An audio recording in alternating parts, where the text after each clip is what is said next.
बताया जिन स्त्री पुरुषों के बाथरूम में कैल्शियम बहुत ज़्यादा अधिक बनता है उनको गुर्दे की पथरी बहुत जल्दी हो जाती है, चाहे वो स्त्री हो चाहे वो पुरुष। ये छोटे छोटे रेत के कणों के समान होती है। ये कण सफ़ेद तथा लाल रंग के होते हैं। जब ये गुर्दे में परस्पर इकट्ठे हो जाते हैं तब यह मटर के दाने की तरह हो जाते हैं। यह पथरी गोल, चपटी, अंडाकार, चिकनी, खुरदरी, कठोर, नर्म, सूक्ष्म अथवा आलू के बराबर यह हो जाती है। पथरी स्वास्थ्य के लिए बहुत हानिकारक तो है ही, यह किडनी के ऊपर अपना बहुत बड़ा दुष्प्रभाव जमाती है। इसलिए स्त्री पुरुष को इतना सावधान रहना चाहिए, यह रोग पनपे ही नहीं। गुर्दे में पथरी बनने के बाद जब रोगी, अब कैसे पता चले कि पथरी है, तो बिना चेकअप के भी पता लग जाएगा। गुर्दे में पथरी बनने के बाद जब रोगी बाथरूम त्यागने के लिए जाता है तो उसे दर्द का अनुभव होता है।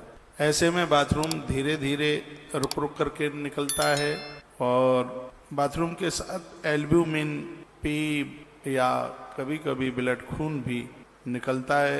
सूजन, फोड़ा, फुंसी इत्यादि ये सब हो जाते हैं। जब पथरी गुर्दे से मूत्र मार्ग में आती है तो रोगी बहुत बेचैन हो जाता है। दर्द के कारण बहुत ज़्यादा व्याकुलता बढ़ती है और कभी कभी उसे बहुत ज़्यादा उल्टी की स्थिति हो जाती है। ये पथरी के चिन्ह। ऐसे कुछ घरेलू निदान हैं और बड़ा अद्भुत सटीक निदान है। चंदन के तेल की 2 बूंद एक बतासे में रख करके दिन में 3 बार 2-2 बतासे लीजिएगा।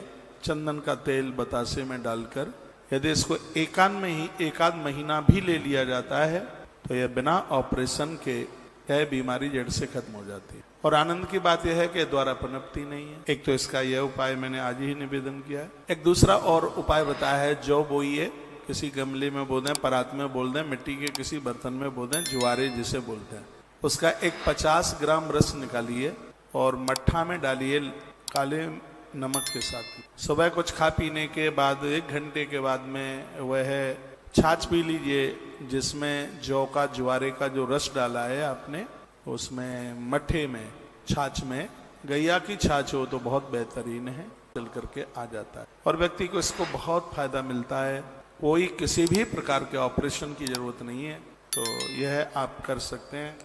आपकी यदि किसी को है ये शिकायत। एक तीसरा और भी उपाय बताया था, पिसी हुई हल्दी 25 ग्राम, पुराना गुड़ 50 ग्राम, चावल का काजी 100 ग्राम मिल जाता है पंसारी पर। तीनों को मिला करके इसका काढ़ा बना लें, उबलते हुए जल में उसको डाल करके ले लें।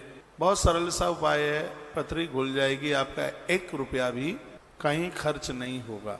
अगली दवाई और भी है, अखरोट के छिलकों को, अखरोट का छिलका अखरोट के सहित, गिरी के सहित कूट करके उसको कूट लें, एकदम बिल्कुल पाउडर बना लें और 1 चम्मच चूर्ण उसका सुबह शाम इसको ताजी पानी के साथ लेना है।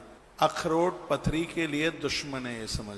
अखरोट छिलके के सहित लिया जावे, सूखा अखरोट उससे पीसिए, भिंगाइए मत। सूखा अखरोट उसको छिलके के सहित उसका पाउडर बना दें। फिर उसको दूध के संग नहीं लेना है, उसको ताजी पानी के साथ लेना है। सुबह 1 चम्मच और शाम को 1 चम्मच। 20 दिन में पथरी का गोला भी होगा तो वो भी पिघल करके बाहर आ जाए। अखरोट इतना फायदेमंद है पथरी के लिए। कोई भी चीज हो जब उस नुस्खे को एक उस हिसाब से लिया जाता है तो बड़ा फायदा करता है। मस्तिष्क रोग, पागल आदमी ठीक हो जाएगा भीगा हुआ यदि अखरोट लिया जाएगा। मस्तिष्क के लिए इतना ताकतवर है वह।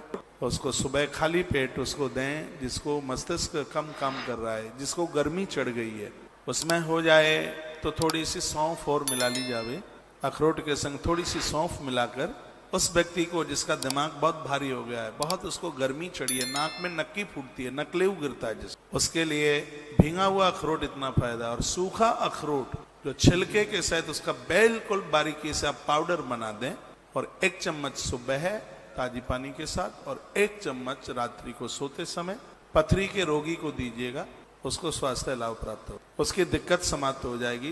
दर्द दबेगा नहीं, फिर क्या होगा, पथरी बाहर चल के आ जाएगी तो दर्द होगा ही नहीं। बड़ा असह्य दर्द होता है जिसको यह पथरी बनती है। और मैं फिर कहना चाहूंगा, बाथरूम में कैल्शियम ज्यादा होगा तो पथरी